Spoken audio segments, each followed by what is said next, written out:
our community. Let's see. None of these facts are true, of course. The next one is Doug Belshaw is licensed under a Creative Commons Attribution non-commercial share license. You can no license secret, as we all should. Thank you. Hi, so my name is Doug Belshaw, and I'm co-Kickstarter of Purpose, which is a cooperative community interest company. And we've just got one mission: to get as many people to debate the question, what is the purpose of education?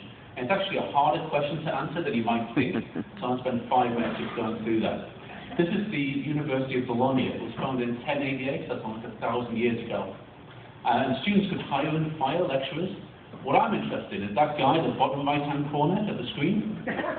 What's he doing? Is he asleep? Is he crying together with a book? What's he doing? What are the rest of the students doing? Are they talking while the lecturer's talking? Are they listening to what he's saying? Are they writing stuff down? What do they believe is the purpose of education? That's me, age about 3. I'm fairly sure that thing in the background is a black swan. Obviously, back then I didn't know that a black swan is a metaphor for an unexpected event with a high impact. And the question I've got is that, are we preparing students for an uncertain future? So this book here, if anyone who's read it will know that it's a worldview-changing book. And as an educator, it made me think about the social contract we've got with young people. What are we promising them, both implicitly and explicitly, from our education system? I've worked in almost every sector of education in the UK, from primary through to higher education, and it seems to me there's some fantastic educators doing some wonderful work, but I feel there's no direction there. And I think that's because we haven't had a debate about the purpose of education. So co-Kickstarter Andy Stewart was with me when we heard Professor Kerry Facer call for a serious public debate about the purpose of education. And it's something we couldn't ignore. We had to do something about it. And that was back in late 2010. But it's actually got worse since then. Andy and I try and stay neutral because we don't want to prejudice the debate, but we've been really concerned about the right-wing, reactionary, and fairly authoritarian educational policies coming out of supposedly liberal democracies. So what can we do about it? Well, the first thing we can do is we can get on and actually debate the purpose of education, or purposes of education. There's been some wonderful work recently about computer science, getting that onto the table, and just like that, we can get the issue of the purpose of education onto the table. The second thing we can do is use the mechanisms of democracy in our favour. So in the UK, we have e-petitions, and what that does is it forces our representatives to debate certain issues. And there's no reason why we can't use that. Even if we don't get 100,000 signatures, it builds momentum. The third thing we can do is we can go international. We've already got a Spanish version of Purpose, and the School Purpose Project is getting some traction over here. So there's no reason why it has to be just a national debate, because we live in an online world without borders. Just a quick aside for any of you who are thinking of doing a project like this. Make sure you have some linguists on your team, because this took off very quickly after we started. And Andy and I don't speak Spanish, and we can't even translate the tweets, never mind the kind of longer and more discursive stuff. So, in a couple of years' time, we want to ask politicians what they believe the purpose of education to be. But you can tell right now what politicians believe by looking at their behaviours and their actions. And right now, we believe that they worship PISA. Now, PISA stands for the Programme for International Student Assessment, and it's pretty much the only mechanism that politicians have got to compare and contrast educational outcomes. But unfortunately, it focuses on very narrow educational outcomes, and it allegedly uses discredited statistical techniques. As long as education remains within the remit of politicians, it's going to be about control and power. And to my mind, as an educator, we need to consider other purposes of education, other ways of being, and other possibilities. So last year we ran 2 projects which kind of build upon each other. The first thing we asked was for people to give us 500 words on what they believe the purpose of education to be. And the second thing we did was got people to then take quotations from those 500 words and remix them with images. So what we found was, especially with educators, they weren't willing just to work within the existing structures, and they were focused on the education of the whole child rather than just narrow test scores. That was good. So, thank you. We found that these educators wanted to focus on disrupting education, which was quite a surprise to us. And some of these educators said that education is stuck in the 19th century, which is not something we would endorse, but there's certainly something wrong with education. So we want to move towards getting that answer to the problem of education. We realise it depends upon context and lots of different facets. But having a space where people can debate without rehashing those familiar arguments between traditionalists and progressives, that's got to be worthwhile, hasn't it? Yeah. So, if you'd like to join us, our website is at purpose.org.uk. You don't need to ask permission to do what we've done in your particular context. Just get on and do it, and let's debate the purpose of education. Thank you.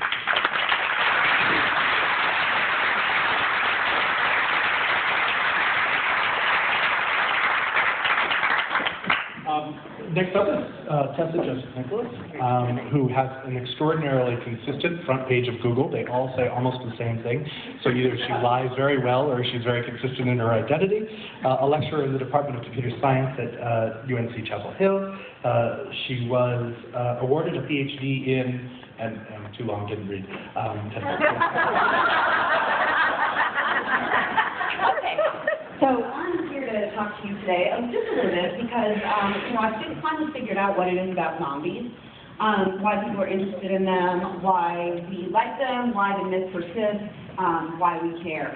The fact is that zombies exist as a vehicle to teach college students about ethics and moral reasoning. And these This is hilarious. and that someone is trying to talk to them about ethics and moral reasoning. I teach courses on digital age ethics at UNC Chapel Hill for the Computer Science Department. And we talk about the usual topics, right? Social media, net neutrality, file sharing, right? They all want to talk about mega upload right now. Video games, but really what they want to know is what is it doing to my brain? What is it doing to my head, right? Do I know how to have friends anymore? Is Google really making me stupid? Are video games turning me into some kind of a psychopath? Right? They want to know what is happening to them. And my metaphor of choice really for teaching them or for talking to them about the subject is zombies. Okay, so why zombies? Well, you need an apocalypse to talk about ethics. I mean, everybody knows that, right? This is my favorite kind of apocalypse. Zombies are they're not particularly smart, right? They're not good looking. They're not sexy. They smell bad. They're slow. They're not intelligent. They're not homeowners, right? The vampires are definitely, they have beautiful modern tones and jazz collections on vinyl. Zombies are not attractive, right? They're plodding. They're kind of nasty. You don't want them after you, right? They are driven by appetites that they do not understand.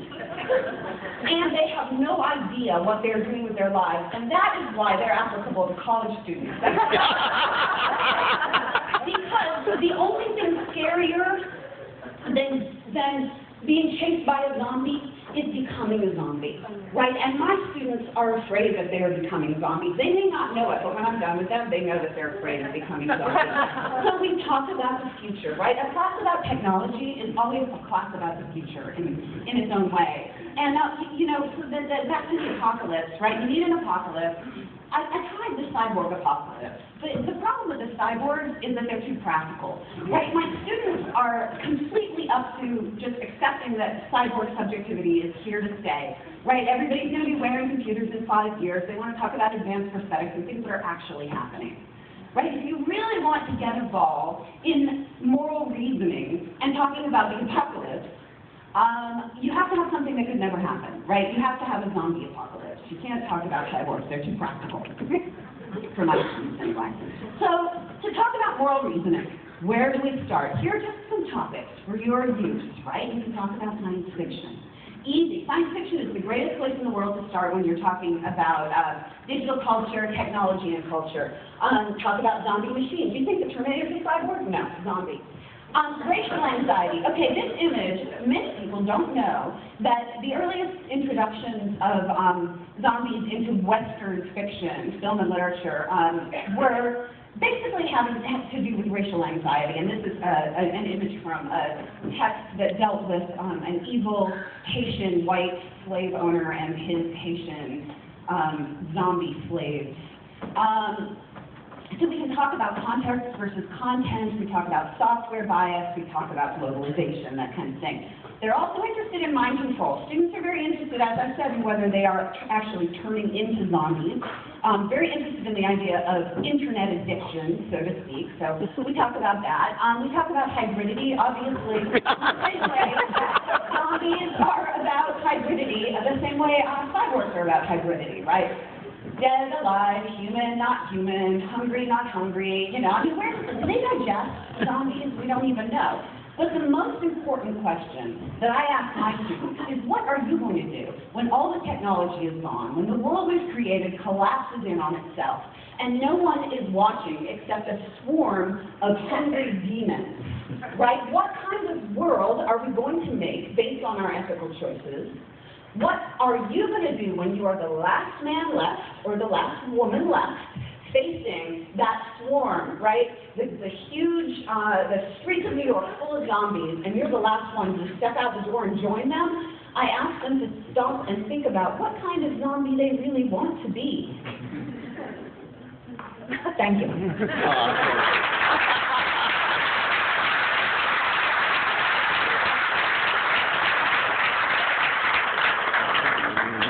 Great. So our next presenter is Peter Till, and he is most likely to live in California and Ohio. He's Associate Professor of English Education at California State University, Chico, and Peter Tittle is asking us to write about something we are learning.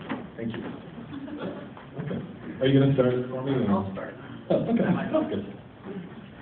So, about 8 years ago today, a colleague gave me this book excerpt called Men of Metal, Eyewitness Accounts of Humanoid Robots, that came in Esquire magazine. And so I had a class to plan for, and of course I sat down and read it. What else are you going to do?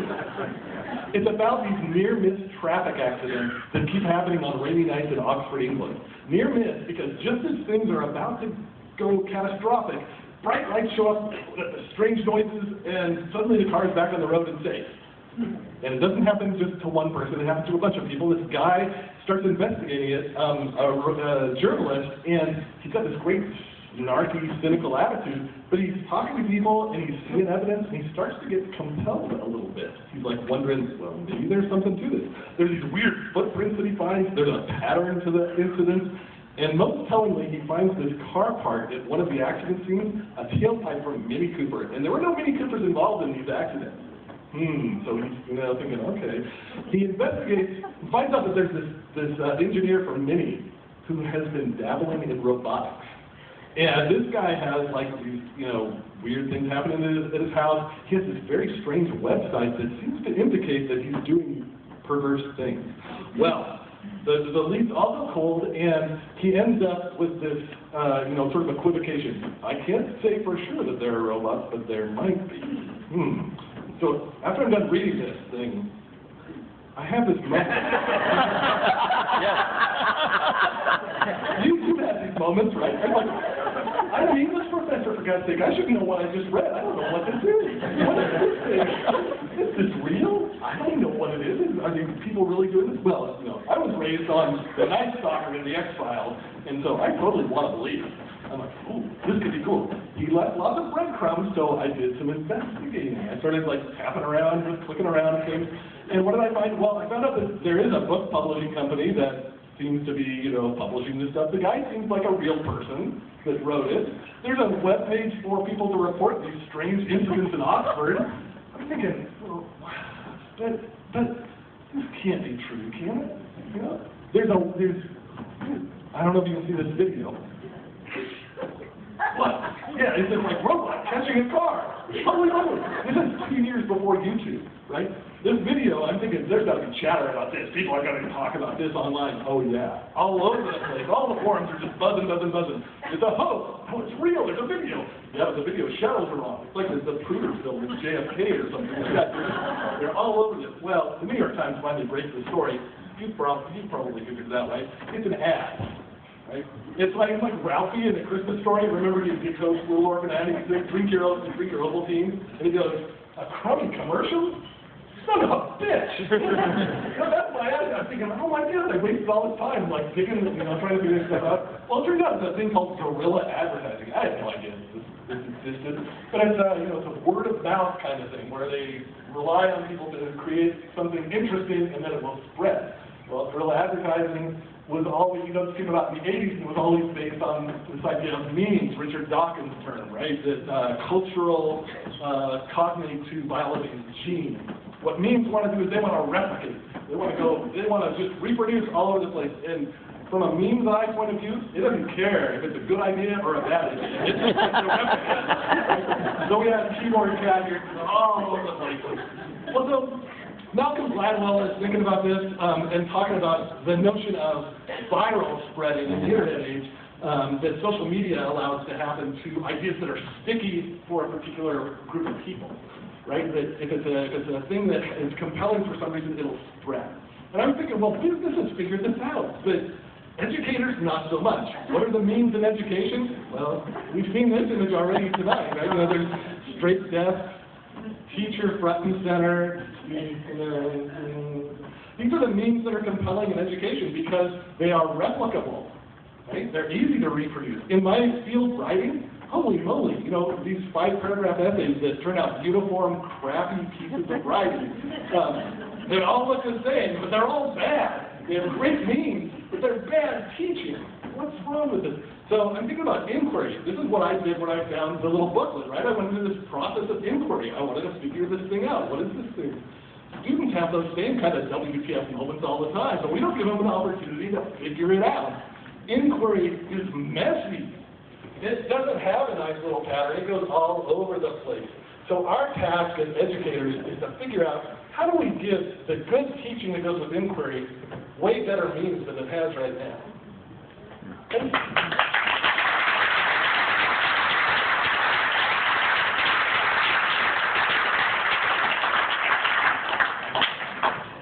Up next, we have Mr. Martin, who is an enigma.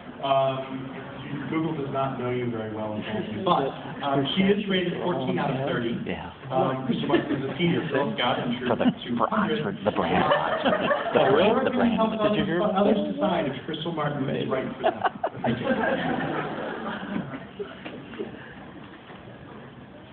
Sorry. My only duty. My only duty. So information is easier to access than ever before. You find it everywhere to go. In your email, on the web, on TV. But how do you know what information is good and what isn't? Craft detection is one way of thinking about it. How often has this happened to you? Going about your daily life, and you come across something that makes you say, I wonder. So you pull out your mobile phone or go to your computer to access the cloud and start looking for information. Where you end up is the information universe. A nearly infinite sprawling web of misinformation, garden paths, and snake pits is also filled with information you were looking for, if only you could find it. While searching, it is easy to make a wrong turn or be lured down a rabbit hole. There's a combination of information, superfluous distraction, and the information you actually need. More often than not, it is hard to see the forest for the trees. With all the diverse information sources, before you know it, you become lost on a sea of information. It can be difficult to get your bearings and navigate to your destination. How do you find your way? What sort of landmarks or orienteering skills can you use in this landscape to help you find your direction? Beyond you as an adult, what about youth? How do they discover their path? The fear of youth becoming lost and being unable to find their way is palpable. Clive Thompson, in a recent Wired article, stressed the fact that students lack the ability to search, citing their performance in school-based tasks. What if the problem here is not their ability? What if the problem here is disengagement with school? My research has shown that youth in their leisure spaces are more than capable of finding, evaluating, and using information. What's needed here is something to help them find their way. A detector is needed to help them discern what is useful, what isn't, and what information is just bad. Luckily, it doesn't require this type of equipment. It requires a craft detector, a la Howard Rheingold or Ernest Hemingway. implementation of craft detection. At its most basic, it is the ability to find, evaluate, and use information to help solve an information need. Traditional information literacy models come from library science and look like this. They're used in traditional information spaces, such as libraries and schools. However, information on the internet doesn't look like that at all. Instead, it's not organized like information from traditional institutional sources, like a database or a library, but is an organic, sprawling, and growing at an exponential rate. However, interest-driven spaces become microcosms within the internet. Activities like video games create a web of information sources that are created, managed, and used by the community. From my research, I've created a more nuanced model. This model emphasizes complexities of searching in different information situations. This is a non-linear model. The traditional model is prescriptive, and this is descriptive. I've also gathered information horizon maps. A participant has created a visualization of his connections with information in his game and education spaces. He understands the nuances and the complicated space that he's operating in. He also realizes that this is a personal map. So youth can craft text in their leisure spaces because they're interested in the space and the topic. They have agency to explore their spaces and feel that the outcomes of their efforts are measurable. Leisure spaces are interest-driven, whereas most educational spaces are not. Despite the fact that they use sophisticated skills in their information environments around their leisure spaces, they're less likely to use those skills in the classroom where they have less authority and agency, and therefore often have less interest in engagement. So what's the solution? We could try to keep imposing this model of traditional information literacy, or we could try an approach to help youth make the connections between the skills they use and their leisure spaces and what they need to use in their academic spaces. For more students than not, this is a matter of fine-tuning skills they already have. Information literacy and craft detection are individualized practices. We need to build on those practices instead of imposing a prescriptive linear model on them. To sum up, the traditional information literacy model is not optimal for the digital age. The new model is more nuanced to account for digital information spaces, and finally, youth can craft detect in their leisure spaces. So the challenge is help making that connection with school.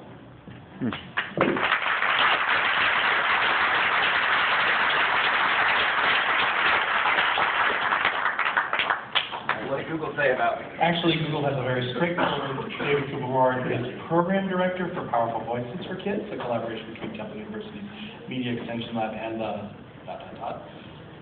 I'm so glad you didn't go to the second page. You are a pop culture and media educator and a documentarian. Oh, yeah, you're right. I should have gone to the second page. All right, you're right. Who is Rebecca Black? She's the Orange County teenager credited in Friday, which was probably the biggest viral media sensation of last year. Thumbs up, thumbs down on Friday, guys? Black teamed up with Art Music Factory, which is a kind of pop star fantasy experience for celebrity-hungry kids and their maybe celebrity-hungrier parents. Art Music Factory charges between $2,000 and $4,000 for the experience of having a song written for you and the music video to perform. But what a lot of people don't know is that Georgina Marquez Kelly, Rebecca Black's mother, actually planned this as a media literacy experience for her celebrity-obsessed daughter, to learn about the hard work that goes into creating a song and a music video. She wanted her to be less celebrity-obsessed. Actually, what Len Masterman calls hilarious trap, where students are discouraged when their amateur productions don't meet the professional standards of the stuff they love. And Rebecca Black teaches us that, you know, the Technicist trap is dead, and long live the Technicist trap. It's dead because amateur media does compete with professional media in participatory environments. But it's alive because a lot of times it's still held to the social standards of professionalism, so Rebecca Black gets mocked for being not quite professional enough. My students hate this song. My undergrads, when I asked them to think about how Rebecca Black was bullied in this experience, because she was bullied out of her high school, she's homeschooled now, they create some of the most mean-spirited stuff that replicates all of the negativity around Rebecca Black in the culture. But when I remove her name and I talk about a hypothetical scenario that is Rebecca Black-esque, all of a sudden they empathize and they think of ways that we can use discussion to create a positive environment between kids and teachers and parents. The problem is that when we love and hate stuff, it can short-circuit our reasoning process and our reflection, right? We can't just teach hypothetical scenarios because events change the way we think about stuff. Also, love and hate spread in both random and social ways. It spreads through cumulative advantage, whereby we tend to love and hate the stuff that our peers love and hate, but there's no real telling what that thing is actually going to be. I think this has some implications for something that I call unpredictable participation, because love spreads, but hate spreads too. And they spread for some of the similar reasons. So here are 7 strategies for dealing with this in the classroom. Number 1. Ooh, I gotta hear it for a second. Number 1, acknowledge anxiety about content, about lack of knowledge, about dislike, about fear of getting in trouble from administrators and parents and adults, and from feelings of alienation from popular culture. Number 2, give students time to reflect on what they hate, but ask them to use their reasoning and empathy to try to imagine why other people might have different perspectives. Let them hate, and then make them use their reasoning to maybe mitigate some of the hatred. 3, use your aha moments wisely. Do not look directly into the aha moment. This is my biggest fault. Right? When I tried to talk about Rebecca Black directly, all of my students went nuts. But when I came up with a scenario and revealed Rebecca Black, it was a little bit more productive. Start from reality and ask questions first. Students have enough messy experiences in their media and in their real lives that we don't need to use hypotheticals and scenarios all the time to teach things like cyberbullying and other kinds of curriculum. Start with their actual problems. Also teach social systems and how they actually work. What role do we actually have in all social processes, from democratic participation through the popularity of memes. Number 6, let participation get bad and ugly in a safe space. Model UN lets people empathize with positions that they would never actually hold in real life, and also asks them to bring their values to the table in a safe way where they can debate with other people. And remember that we have a role in this process. We have to reflect on what we hate, and what makes us angry.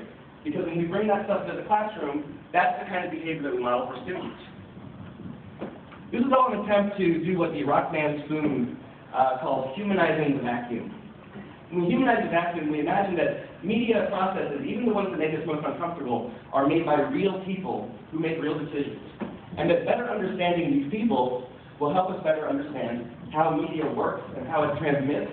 And it will allow us to use empathy and good faith approaches while balancing it with our skepticism towards some of the stuff that we find most messy and uncomfortable.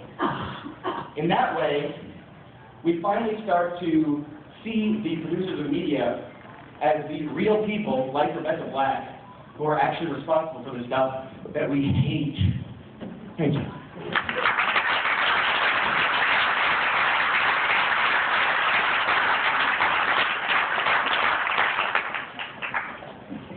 Chad Sensing is one of the teachers whose conversation and insight really got me thinking at the beginning of the summer.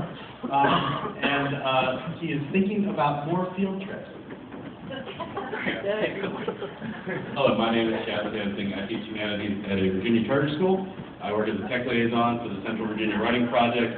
And like some of you perhaps, I used to be a middle school teacher just like you, but then I took an arrow to the knee. I'm captivated by how kids learn from mainstream games. You know, and today I want to share with you some of the wisdom that my students have about game-based learning, because it's so successfully flipped the structure of authority and control in the classroom. Kids participate in really robust communities of learning around you. For example, in my class, we had this community of Minecraft engineers, and last week when someone was like, I bet Chad's the best Minecraft player at school. That student just had this sorts of derision. They get the, was even Chad fall asleep watching Minecraft videos on his keyboard? Right?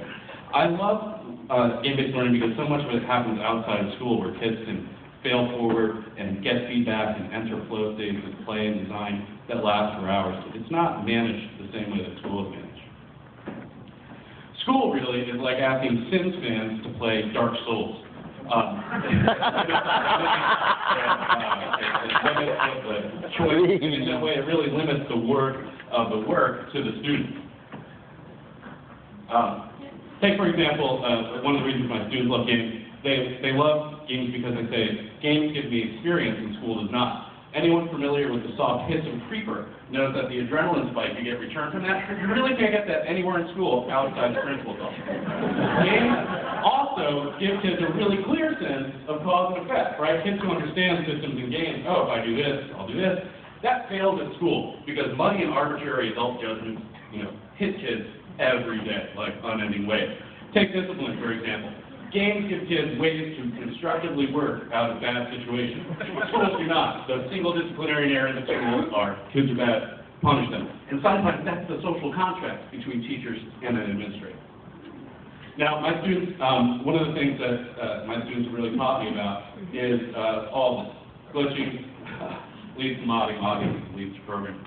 My students are very much invested right now in learning how to code and learning how to program and learning how to make with games. Scratch is one place they go. They like to go here. One of my students said, when I go there and I program, it's personal. It's very difficult, but I get to make personal decisions while I'm working there. I have another student who's very interested in Code Academy this year.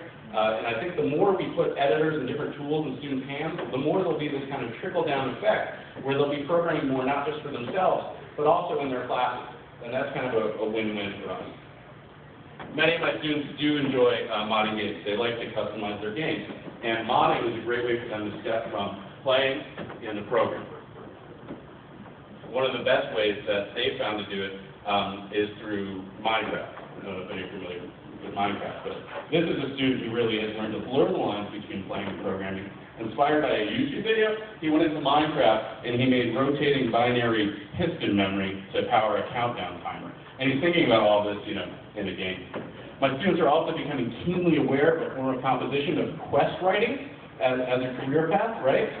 They want to be a part of making games that amount to more, as they say, than click here, read this, gabba gabba, blah, blah, blah. My students teach me everything I know about design, about programming, about gaming. I watch them at play, and I learn. And this year I've had a group of girl gamers just show me a ton of stuff about Civilization 5, and right now they're teaching one another Minecraft. They've learned to use games to set goals for themselves, right? Yeah, I love it. I had the girls pair off and run particular types of government in the game. They all became desperate. They settled their iron. They took out the militaristic competition. They did not want eggs. They wanted territory, and they wanted blood. Because kids love to learn, right? Kids want to be in a flow state. They want to have work that matters at school. But our schools right now are simply not adequate to fulfill those needs, and too often they put adults in opposition to those needs. This student really nailed it. It's like, this student said, I like playing games because it's not just playing. I can do game-related stuff next to them. So she has put her Skyrim character through the U.S. criminal justice system for all of its crimes, right? And here she's learned about jury rigging because no Argonian wants an all-Nord jury. Now, my kids nor I would say that gaming is everything. We love our community. We love making, tinkering, art. When we go apart from each other at night, we know we're coming back to share stories with each other the next day. It's just that these stories, the ones that we collect, create, and share together, are so much more compelling than the narrative espoused by schools. Be compliant, earn your reward. The world doesn't work that way. It takes courage to pick up your gifts and use them for others. We all get it. We need schools to get it too. Thanks.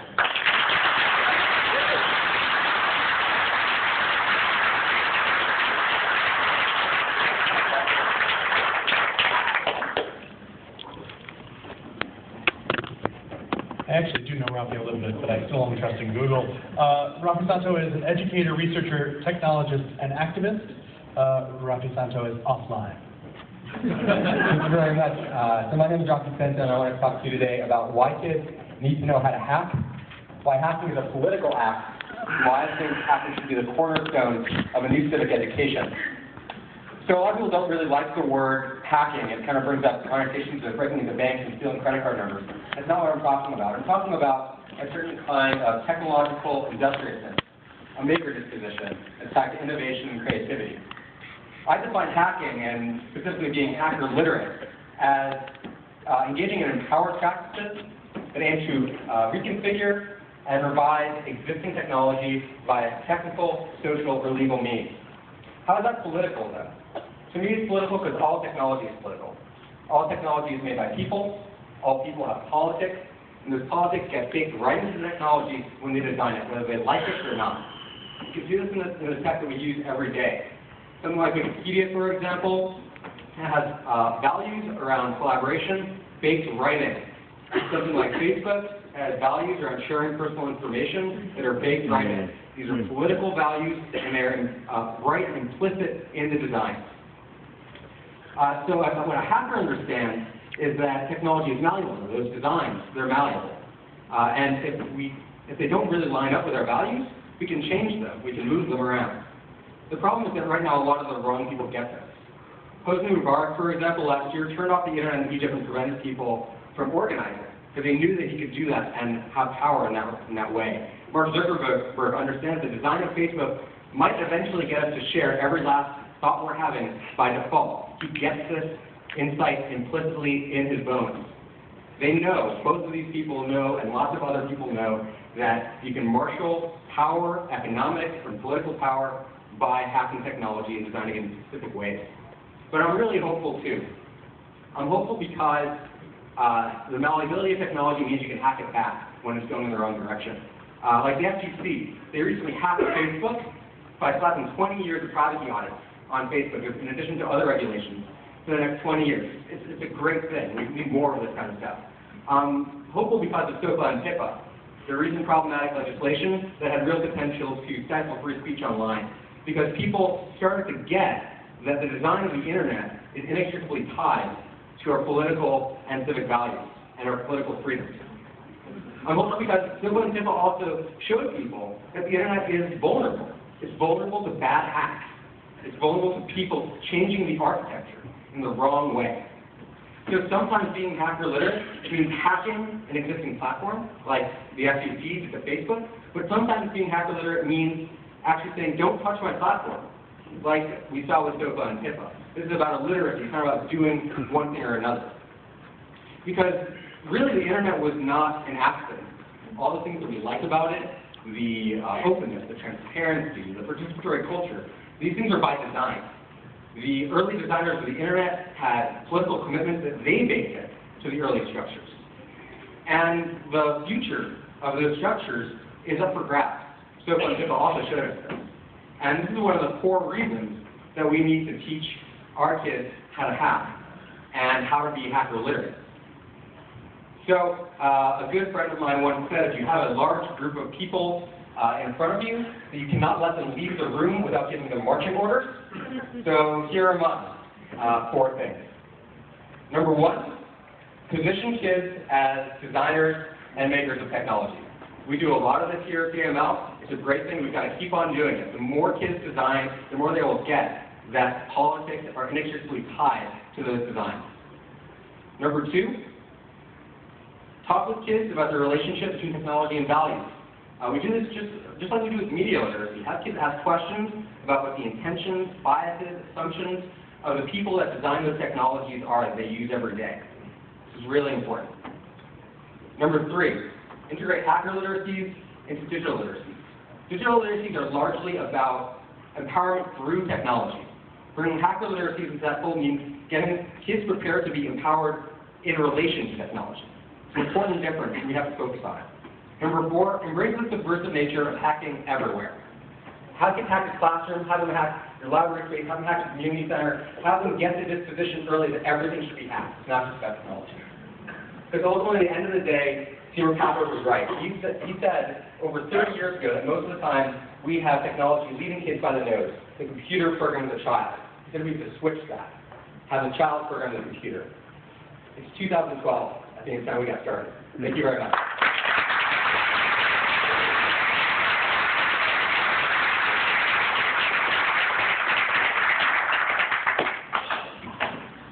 Our last presenter tonight is Nishan Shah.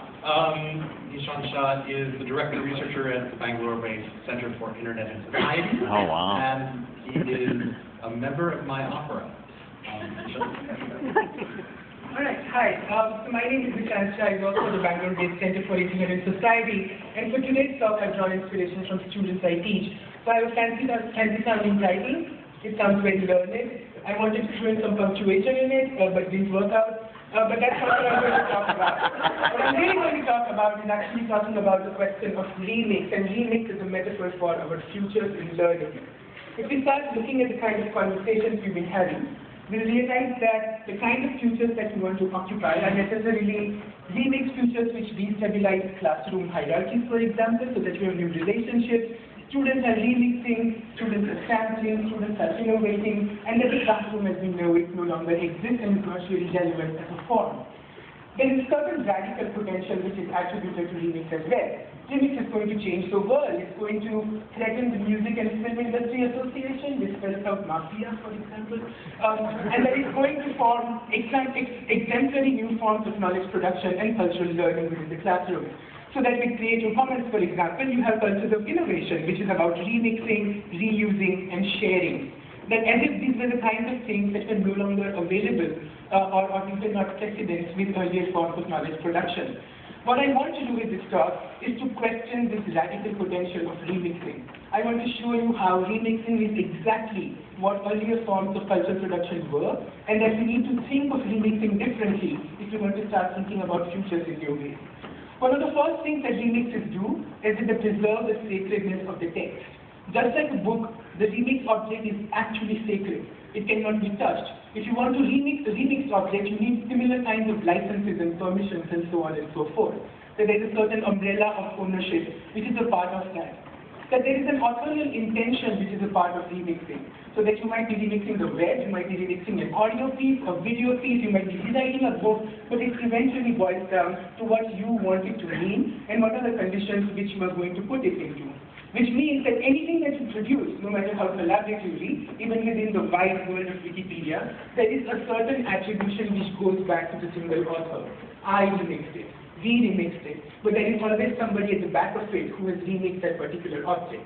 There is a certain way by which invisible labor of technology work, of platforms, of conditions which enable remixing are always glossed over when we fetishize the remixed object.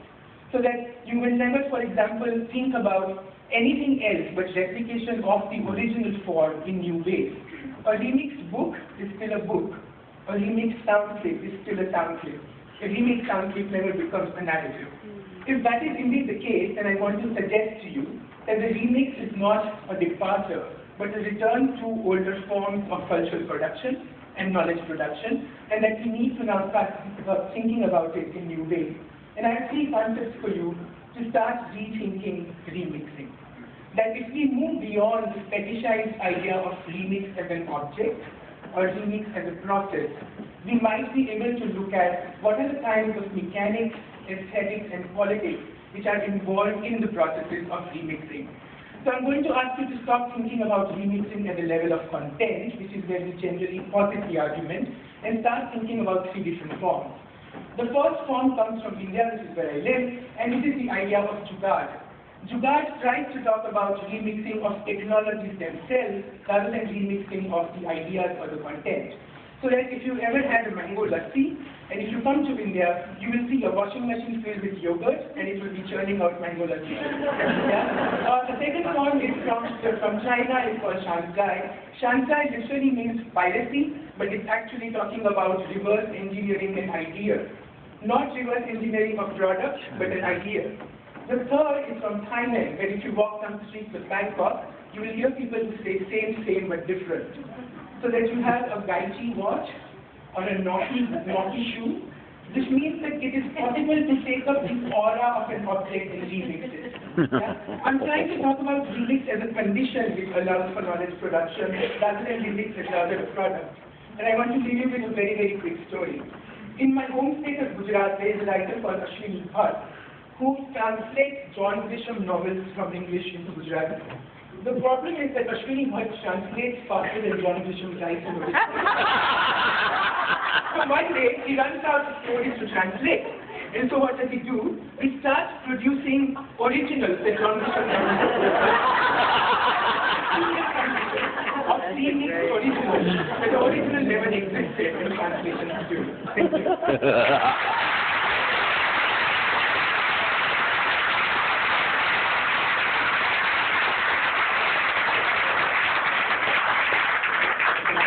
Stand up real quick. I know your computer laughed, but if you could just